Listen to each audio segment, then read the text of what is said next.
cash flow hopefully is good. They're successful in the sense on paper, right? They're making more money, right? They bought the bigger house. They're living the life that wanted on paper. But if they have a family and they have kids, most often there's a kind of a notion of, the family is kind of paying the price of that business owner, working so hard on that business to continue to be successful. And at some point, everybody kind of reaches the same point of whether they're asking themselves the actual question or just feeling it. There's this notion or feeling or sense of questioning of, is this enough? Is this worth it all? Yeah. Right? What is this all for?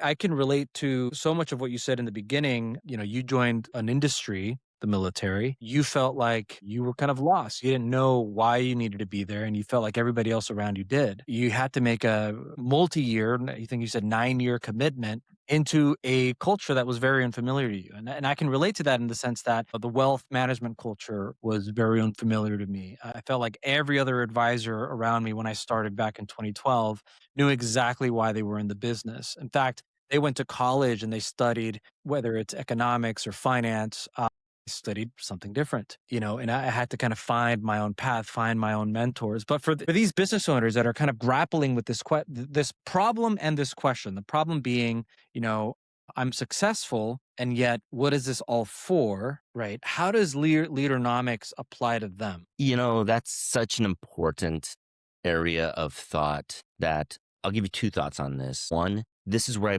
come back to this notion of scarcity, which I think it's given kind of a rough label, I think, over the last decade or so. People hear the word scarcity and they immediately think limitation. And I've been one to always say the beauty of economics teaching us scarcity being something that's universal for every human is that scarcity isn't a limitation. Scarcity is what I call the abundant guide. And the reason is because it's not until you recognize that you don't have all of the time that you want. You will never have all of the resources that you want. You will never have all of the things that you want. And so the question becomes, what are the most important things? If I can't have everything, then at least can I have what's most important? And so scarcity to me is the very first realization and question that any person should really consider from the standpoint of this notion of understanding limitations, not be a negative thing, but be the positive thing that makes me consider, what are my values? What are my non negotiables? What are the priorities